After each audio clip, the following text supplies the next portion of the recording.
कल साई साहब 28 मई है। नून लीग ने जनरल कौंसिल इजलास भी तलब कर लिया है, सदर का भी इंतखाब किया जाएगा, लेकिन सवाल अब ये बनता है कि कल छुट्टी का भी ऐलान कर दिया गया है, लेकिन साइफर का भी कल फैसला महफूज होना था। तो आप क्या समझते हैं कि कोई ऐसा फैसला आने वाला है जिसकी वजह से कल छुट्टी का ऐलान किया गया है? बड़ी दूर की कौड़ी लाई है माशाल्लाह। ये ठीक है जी, ये आपकी बात किसी हद तक ये दुरुस्त है कि ये अचानक छुट्टी का एक दिन पहले ऐलान हुआ है। 28 मई को कभी छुट्टी हो जाती थी पहले नून लीग के दौर में, फिर नहीं भी होती थी। अब फिर चूंकि नून लीग की हुकूमत है, क्या और सुना यही है ना कि अचानक ही ये शेड्यूल चेंज किया गया है।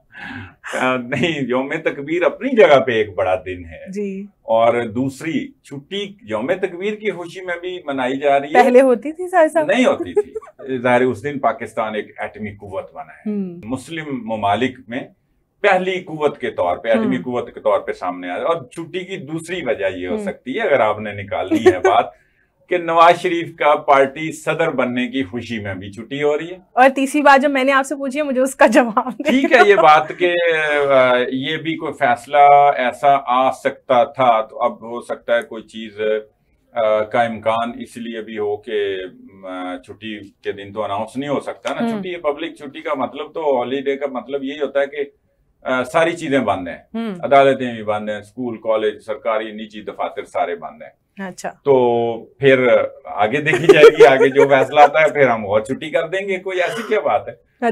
बिस्मिल्लाहिर्रहमानिर्रहीम। नाजरीन अस्सलाम वालेकुम, मैं हूं आपकी होस्ट आमना ताहिर और आप देख रहे हैं प्रोग्राम इनफेक्ट। आज की टॉप स्टोरीज हैं, अली अमीन गंडापुर, मोहसिन नकवी और अवैस लगारी की मुलाकात हुई है। इस मुलाकात के बाद बहुत बड़ा ब्रेक थ्रू हुआ है। अलावा अजी कल है 28 मई और नवाज शरीफ पार्टी के सदर बनने जा रहे हैं। कल ही यौम तकबीर भी है जब पाकिस्तान एटमी कुव्वत बना था। प्रोग्राम के एनालिस्ट अब्दुल मजीद साई साहब हमारे साथ मौजूद हैं। साई साहब, गुजरा की मुलाकात और उसके बाद क्या ब्रेक थ्रू है? हाँ जी, ब्रेक थ्रू है। एक बड़ा इशू था। एक तो बुनियादी तौर पे दोनों कह लें, एक अली अमीन गंडापुर पीटीआई की नुमाइंदगी करते हैं, वो वजीर आला नहीं है, समझ लें पीटीआई हैं इस वक्त, वही है, कर रहे हैं। खान साहब तो गिरफ्तार हैं, उनका मिलना समझ लें एक वफाकी वजीर दाखिला के साथ मिलना, या उन्होंने मिलवाया है वजीर तवानी अवैस लगारी साहब के साथ, जो उनका एक इशू चल रहा है जिसमें यही अली अमीन गंडापुर थे, जिसमें वो कहते थे कि मैं जो ग्रिड स्टेशन है ना, इन पे कब्जा कर लूंगा। उन्होंने अच्छी एक कैंपेन की है, एक प्रेशर टैक्टिस्ट के तौर पे अच्छा परफॉर्म किया। इतना किया कि मीडिएट करवाने में वफाकी वज़ीर दाखिला मोहसिन नकवी, जो पहले ही इस काम में महारत रखते हैं जी, जब वो चाहे रजीम चेंज की बात हो, उस दौरान भी इनका किरदार सामने आता है। और फिर जब ये वज़ीर आला थे पंजाब के, निगरान वज़ीर आला, तो उस दौरान भी उनके काम, उनकी मुलाकातें, शहबाज शरीफ के साथ जरदारी साहब की मुलाकातें करवाना, और वो समझे भी जाते हैं एक ताकतवर वजीर और ताकतवर एक मुक्तदरा की तरफ से वो एक नुमाइंदा भी समझे जाते हैं। तो ये जो मुलाकात है, ये कोई आम मुलाकात नहीं है। खाली ये एक इशू हल कर लेना, ये मसला आप इस पे ना रखें। इसमें से जो जाहिर होता है वो ये हो रहा है कि दोनों साई साहब हमें ज्वाइन किए फहद शहबाज साहब ने, उनसे हम बात करते हैं पहले, क्योंकि कल उन्होंने एक खबर ब्रेक की थी। अस्सलाम वालेकुम फहद शहबाज साहब। बहुत शुक्रिया, प्रोग्राम में वेलकम करते हैं आपको। और आपसे यही तफसीला जानना चाहेंगे कि कल आपने खबर दी थी कि मोहसिन नकवी और मौलाना फजल रहमान की मुलाकात हो रही है, तो क्या हुआ उस मुलाकात में, उसकी तफसीलात हमें बताएं। सबसे पहले तो उसमें जो अहम तरीन मौलाना साहब के करीबी जो लोग हैं, जो करीबी उनके पार्टी के जो ओहदेदारान हैं, उनका ख्याल है कि मौलाना साहब जो हैं उनको उनके एस्टेब्लिशमेंट से राब्ते नहीं है किसी भी तरह के। ये मौलाना के करीबी लोगों का दावा है जी। अब जब राब्ते नहीं है तो फिर आगे क्या करना है? फिर वो उसके मंजरनामे को देखते हुए वो कहते हैं कि इस सारे सिलसिले को मुलाकातें करनी है, तो कोई अहम तरीन शख्सियात जो हैं, वो कुछ लोग मौलाना साहब से मिलना चाहते हैं, उनसे बात करना चाहते हैं। तो मौलाना साहब के करीबी दोस्तों का तो ख्याल है कि ये पैगाम आया था कि भाई कोई मुलाकात करें, कोई बैठे, कोई डिस्कस करें, और JUI फे का ये भी दावा है कुछ उनके करीबी लोगों का कि 2 और भी पॉलिटिशियंस जो हैं वो दिन रात ट्राई कर रहे हैं, एड़ी चोटी का जोर उन्होंने लगाया हुआ है कि मौलाना साहब कन्विंस हो सकें, मौलाना साहब मान सकें। अच्छा, आज प्रेस टॉक कर रहे थे अली अमीन गंडापुर के साथ मोहसिन नकवी साहब, तो उनसे एक जर्नलिस्ट ने सवाल किया, गालिबन ARY के जर्नलिस्ट थे, तो उन्होंने पूछा कि आपकी फजल रहमान साहब से मुलाकात हुई है भला? तो उन्होंने कहा जी मेरा 25 साल से उनसे रब्ता है, दिन रात रब्ता है, हुकूमत का कोई मसला होगा या होगा, मैं जाती हैसियत में तो उनको मिलता रहता हूँ। तो बतौर वज़ीर दाखिला और बड़ी अहम पोस्ट पे होते हुए फिर वो मौलाना साहब से जब मिले हैं तो इसकी सिग्निफिकेंस और इसकी अहमियत फिर थोड़ी बदल जाती है जाती राब्ते की बजाय। लेकिन एक बात और बड़ी हैरत वाली थी कि मौलाना साहब के करीबी लोग हमें फोन कर करके ये बता रहे थे कि अब वो गुर्बतें नहीं है इतनी ज्यादा। अच्छा, हालांकि वो कह रहे हैं कि मेरा पर्सनल ताल्लुक है 25 साल से। और मौलाना साहब जब लाहौर आते थे तो लाहौर भी कई दफा इस तरह हुआ कि वो मोहसिन नकवी के घर ठहरा करते थे और कहते थे ये मेरा अपना घर है। इस बात को भी मौलाना के करीबी लोगों ने कहा कि नहीं, वो अब ये सिलसिला इस तरह नहीं है और अगर उन्हें आना भी पड़े तो वो वहां नहीं ठहरते। लेकिन बात तो ये थी कि बात मुलाकात की थी और इस मुलाकात को रिकॉर्ड पे कोई नहीं लेके आया, ना मोहसिन नकवी साहब रिकॉर्ड पे लेके आए कि बतौर वज़ीर दाखिला वो मिलने जा रहे हैं, और ना मौलाना फजल रहमान साहब ने इसको रिकॉर्ड पे लाए। और असद कैसे, चूंकि वो सारे इन मामलात में मौलाना साहब के हर वक्त करीब हैं और करीब समझे जाते हैं, जो मौलाना साहब को मैनेज करने हैं या उनसे मुस्तकबिल का लाए अमल डिस्कस करने के लिए राब्ते में है। तो अब ये भी अंदाजा नहीं है कि खबर पहले ब्रेक हुई है या असद कैसर साहब को खबर के जरिए पता चला है या मौलाना साहब ने बताया है, ये भी कोई अंदाजा नहीं है।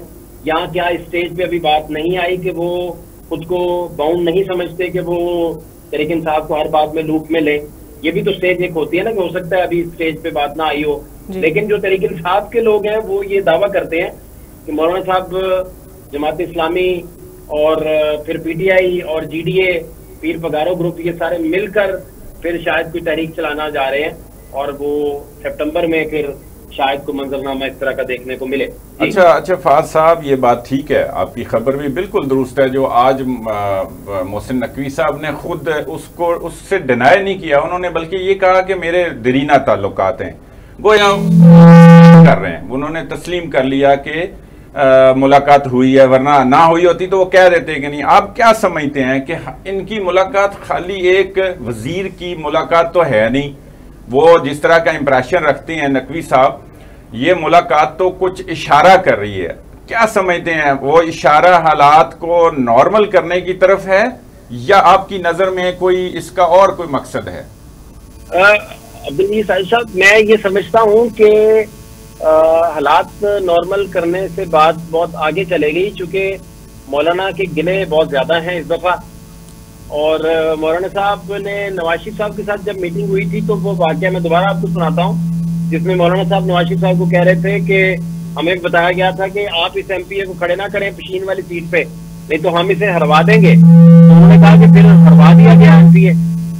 तो एक तो ये मामला, दूसरा जो मौलाना साहब के पास नकवी साहब का जाना है, ये तो अब मौलाना साहब खुद रिकॉर्ड पे आए कि एग्जैक्टली क्या पैगाम आया था और उन्होंने उस पैगाम को कितना फैसिलिटेट किया, कितना नहीं किया, और इससे पहले भी वो कितनी दफा मिल चुके हैं, कितनी दफा नहीं मिले।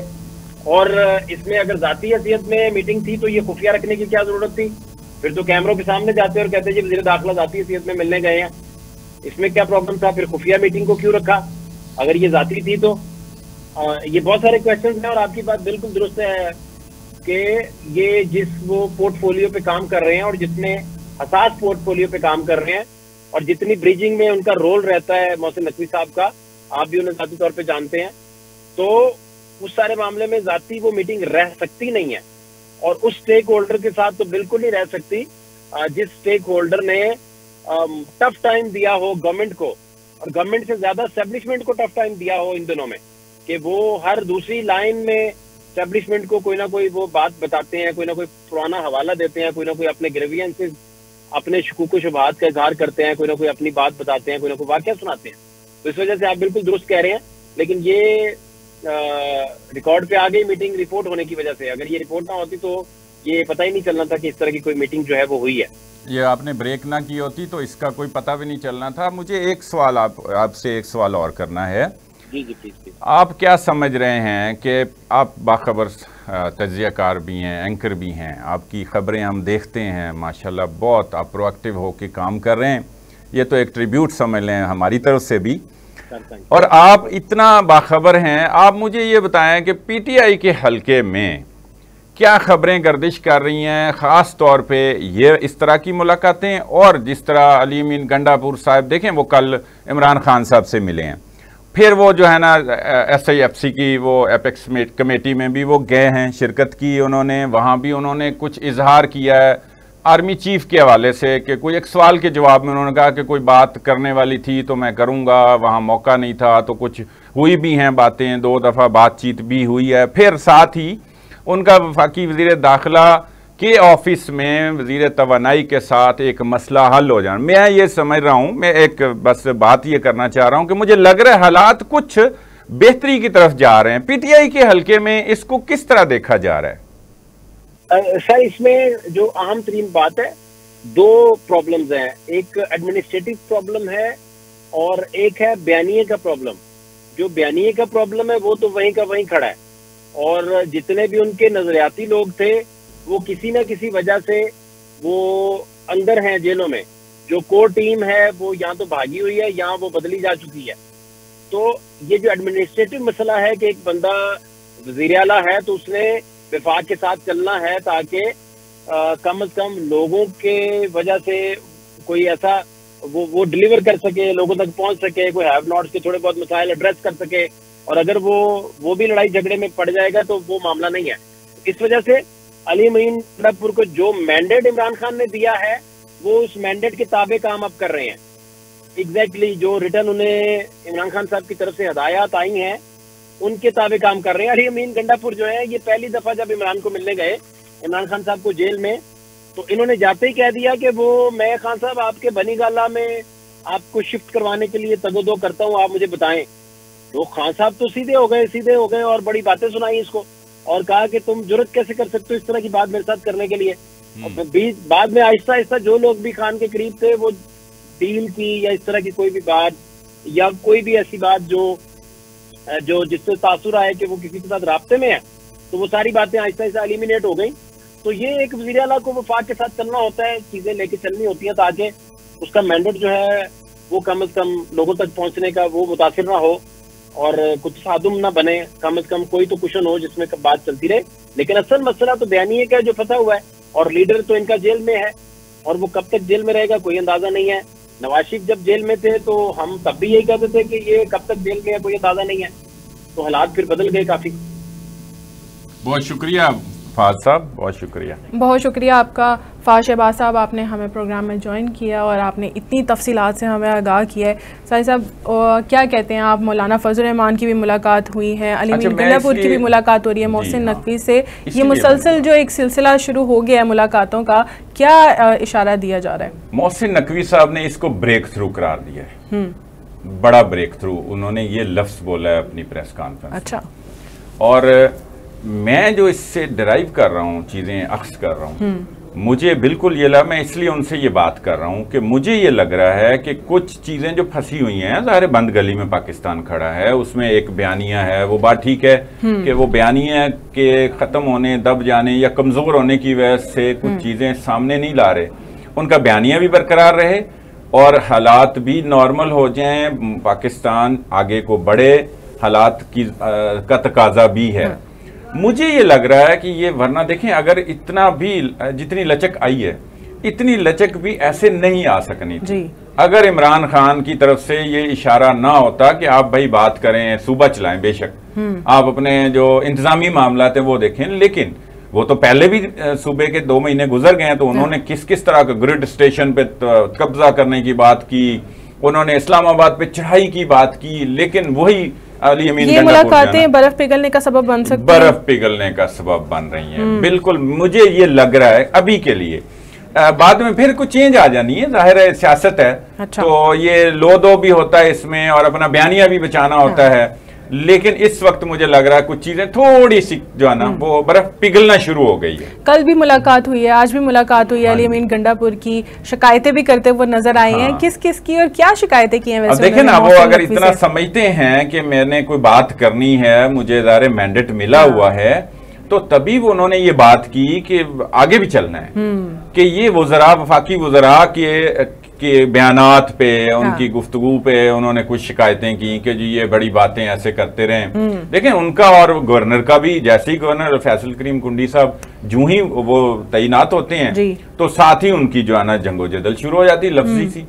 वो भी बयान देते हैं, वो भी बयान दे रहे हैं। तो अब क्या हुआ, आज वो ये कह रहे हैं कि मेरे और फैसल करीम कुंडी के साथ ताल्लुकात बहुत नॉर्मल हैं, कोई इशू नहीं। अब देखें 2 महीने तक क्या था और अचानक ये एक तरह से यू टर्न ही है ना। अब कोई माने या ना माने कि ये बयानिया की में तब्दीली का बायस बन रहा है या बयानिया में कुछ लचक आई है, तो मैं ये समझ रहा हूं कि कुछ ना कुछ आई है लचक। हाँ। और तरीके से आई है। इमरान खान साहब को फेस सेविंग भी देनी है, सेफ पैसेज भी देना है, और ये होता है, दिया जाता है। नवाज शरीफ को भी दिया गया था, इमरान खान को भी दिया जाएगा, कोई ऐसी बात नहीं है। और यही सियासत होती है। ये जो इमरान खान साहब मुसलसल अड़े हुए हैं और वहीं पे खड़े हैं ना, जहां वो जैसे वो कंटेनर पे खड़े थे वहां पे ही खड़े हैं। वो वाली चीज मुझे लगता है उसमें कुछ खान साहब ने भी समझा कि आगे गर्मियां भी आ रही हैं, जेल की गर्मी भी बहरहाल बर्दाश्त नहीं होनी। कुछ चीजें थोड़ी सी, मैं खैर ऐसे जरा तफनन कह रहा हूँ, हालांकि वो बड़ी अपने आप को उन्होंने साबित कदम जो है ना साबित किया। और वो उनके क्या लें जो है ना वो लग्जिश नहीं आई, उनके जो अपना बयानिया था, अपने असाब उनके जो है ना वो मजबूत हैं, ये उन्होंने जाहिर कर दिया है। लेकिन मुल्क को तो चलाना है, पार्टी को भी चलाना है। इस सूरत हाल में एक पार्टी जो अपोजिशन में हो और हुकूमत के साथ और रियासत के साथ अब टकराव मुमकिन नहीं था। वो इलेक्शन तक के लिए वो बयानिया ठीक था, वो गुजर गया। गंडापुर की ना सिर्फ मुलाकातें मशहूर हैं बल्कि उनके बहुत सी ऐसे बातें भी मशहूर हो गई हैं कि वो निस्वार पे भी बात कर रहे हैं। आप ये देखें, असेंबली फ्लोर पे खड़े होकर वो कह रहे हैं कि निस्वार आम लोगों की चीज नहीं है, वो खास लोगों के लिए। वो हुआ ये है कि बजट उनका आया है ना, बजट से पहले उनकी काबीना में बात होती है, जैसे बजट डिस्कस किया जाता है, तो उसके अंदर जो है ना उन्होंने नस्वार पे टैक्स लगाने की बात की थी। अच्छा। तो वहां वज़रा ने जो है ना उन्होंने कहा कि ये तो आम लोगों की चीज है। देखें जैसे कोई अशियाए खुरोनोश हो और आपके कह लें जरूरी बुनियादी जरूरियात हों, उसके ऊपर जो है ना वो वज़रा ने जब स्टैंड लिया कि जी नहीं, ये केपी में तो नस्वार बहुत ज्यादा इस्तेमाल होती है, वहां ही तैयार होती है, वहां से बाकी पाकिस्तान में भी जो है ना सप्लाई होती है उसकी। तो उसके बाद फिर जब वो फ्लोर पे आए उस सेशन, बजट सेशन में, तो उन्होंने कहा कि जी बजट, ये जो नस्वार है ना, मैं तो अब तक समझ रहा था कि ये आम लोगों की चीज है, लेकिन ये तो ख्वास लोगों की चीज है, ये तो मेरे मतलब जो और वो शुक्र भी कर रहे हैं कि मैं इस्तेमाल नहीं करता और जो इस्तेमाल करते हैं उनको बुरा भी और साथ ही ये भी कह रहे हैं कि मैं नहीं इस्तेमाल, यानी एक तरफ से शुक्र। तो फिर भाई शुक्र क्यों अदा कर रहे हैं अगर आप बुरा नहीं समझते, तो या फिर आप बुराई को बुराई कहें। है तो देखें ये बहरहाल नशा ही है ना, आप उसको किसी दूसरे दर्जे के नशा ब्रेक लेते हैं, उसके बाद मजीद टॉपिक्स भी हमने डिस्कस करने। अली अमीन गंडापुर के अलावा भी हमारे पास बहुत टॉपिक्स हैं। नाज़रीन हमारे साथ रहिए, हम लेने लगे हैं यहाँ पर एक शॉर्ट ब्रेक। वेलकम बैक नाज़रीन। हमें ज्वाइन किया है मरकज़ी सेक्रेटरी इत्तलात जमात इस्लामी कैसर शरीफ साहब ने। कैसर साहब बहुत शुक्रिया, आपने हमें ज्वाइन किया। अमीर जमात इस्लामी हाफिज़ नईमुर रहमान, क्या लायहा अमल दिया है उन्होंने? ईद के बाद कोई बड़ी तहरीक का आगाज होने जा रहा है? कैसे साहब आप मुझे सुन सकते हैं? आपकी आवाज कट रही है जी, डिस्टॉर्शन भी है। जी कैसे साहब, अब आपको मेरी आवाज आ रही है? दोबारा जरा बात कीजिए। जी कैसे साहब, आवाज आ रही है आपको? हाफिज नईमुर रहमान ने क्या लायहा अमल दिया है? ईद के बाद नई तहरीक शुरू करने के उन्होंने इंदिया दिया है कि कोई नई तहरीक शुरू होगी, क्या है वो? हम तफसीलात जानना चाहते हैं आपसे। बहुत शुक्रिया। कल अमीर जमात इस्लामी पाकिस्तान हाफिज नईमुर रहमान साहब ने जमात इस्लामी पाकिस्तान की मरकजी मजलिस शूरा के बाद प्रेस कॉन्फ्रेंस की है, जिसमें उन्होंने ईद के बाद एक पुरअमन सियासी मुज़ाहमती तहरीक का ऐलान किया है। और ये तहरीक जो है ये मुल्क गिर होगी और इसके एजेंडे में जो है वो आइन और कानून की बालादस्ती और अवाम की जो इस जाबराना निज़ाम से आज़ादी के हवाले से एक लाहे अमल जो है वो तरतीब दिया जाएगा, जिसमें एक पूरा कौमी एजेंडा जो है वो तश्कील दिया गया है। जिस तरह फार्म 45 के जरिए हकीकी अवाम की नुमाइंदगी को बहाल करवाना इस एजेंडे में जो है वो शामिल है। जमात इस्लामी नए इलेक्शन के हवाले से बिल्कुल हक में नहीं है, बल्कि हम चाहते हैं कि फार्म 45 के जरिए हकीकी अवामी नुमाइंदगी जो है वो सामने आए। इसी तरह ईरान पाकिस्तान पाइपलाइन का जो मंसूबा है वो जमात इस्लामी का इस कौमी एजेंडे में शामिल है। हम ये समझते हैं कि अमरीकी प्रेशर को रद्द करते हुए फौरी तौर पर इस मंसूबे को पाया तकमील तक पहुंचाना चाहिए। इसके जरिए पाकिस्तान के बहुत सारे जो मसाइल हैं वो हल किए जा सकते हैं। इसी तरह यूथ के जो मसाइल हैं वो इस कौमी एजेंडे का हिस्सा हैं। जिस तरह बेरोजगारी है, जिस तरह यूथ जो है वो मायूस है, जिस तरह मुल्क से बाहर लोग जा रहे हैं और इस मुल्क में उनके लिए कोई भी ऐसी चीज उनको नजर नहीं आती कि जिसकी वजह से वो यहाँ रहें और कौम की खिदमत करें। इसी तरह खवातीन जो हैं वो इस कौमी एजेंडे का हिस्सा हैं।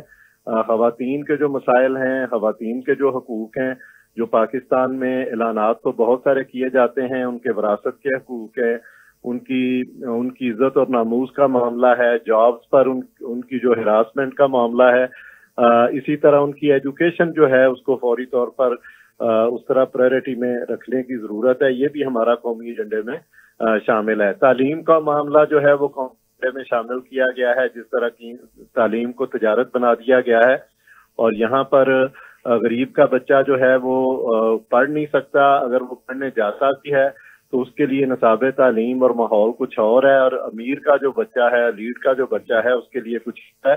तो जमात इस्लामी ये समझती है कि एक निसाब होना चाहिए, एक निज़ाम होना चाहिए। पूरे का पूरा तालीम जब एक होगा तो फिर ही एक कौम है वो तैयार होगी और सामने आएगी। अच्छा कैसर साहब, एक सवाल का जरा जवाब दें। ये तफसीलात आपने दी, ये आप कह रहे हैं कि नए इलेक्शन हम नहीं चाह रहे, गोया हम पीटीआई की कह लें एक मौक़िफ़ की हमायत कर रहे हैं और हम कहते हैं कि फार्म 45 के मुताबिक जो है वो जिसका जो मैंडेट है वो मिले, वो जिसका भी है। एक तो ये बात है। दूसरा हम ये चाह रहे हैं, मुझे ये बताएं कि इसका मतलब क्या, कहीं हम ये समझें, हम ये समझ सकते हैं कि मुस्तकबिल में पीटीआई के साथ जमात इस्लामी को तहरीक भी चला सकती है? ये तो उनका भी एजेंडा है।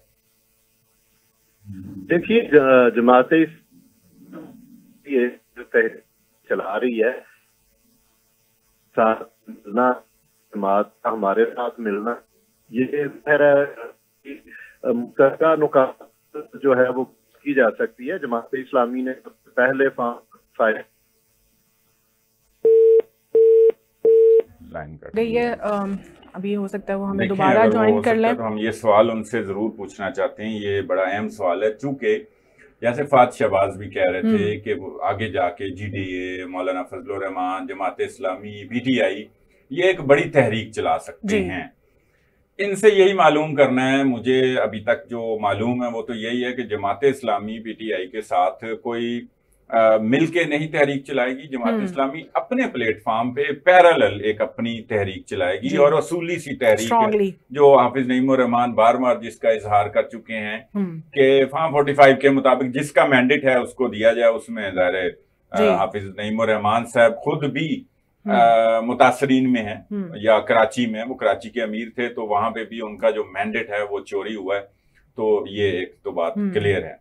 लेकिन कहीं ना कहीं किसी ना किसी जगह पे ये बात हो रही है कि पीटीआई और जमात इस्लामी और खास तौर पे नौ मुंतखब अमीर जो हैं हाफिज नईमुर रहमान, उनका मौकिफ बहरहाल जब भी वो बात कर रहे हैं वो असूल की बात कर रहे हैं। चूंकि पीटीआई भी एक असूल की बात कर रही है, वो कह रही है हमारा मैंडेट हमें दें या जिसका भी मैंडेट है आप फार्म 45 के मुताबिक दें, ये तो चोरी है।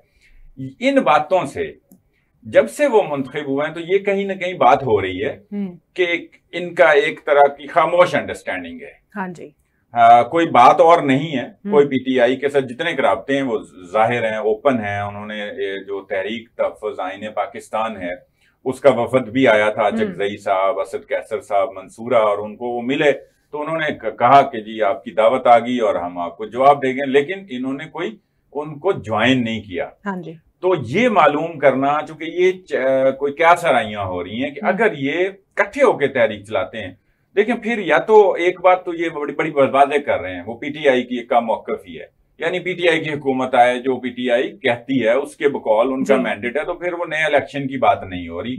ये बात जब हाफिज नईम उर रहमान कर रहे हैं तो फिर समझ आती है, वाज़ेह सी बात है कि पीटीआई को लाया जाए, जी मैंडेट दिया जाए, उनका जिनका मैंडेट है उनको वापस दिया बस जाए। उनकी लाइन कट गई, ये मालूम करना जरूरी था कि कहीं पे कोई बात हो है सकता है तो वो हमें थोड़ी देर तक ज्वाइन कर लें, आपको पता है सिग्नल्स इशू हो जाते हैं।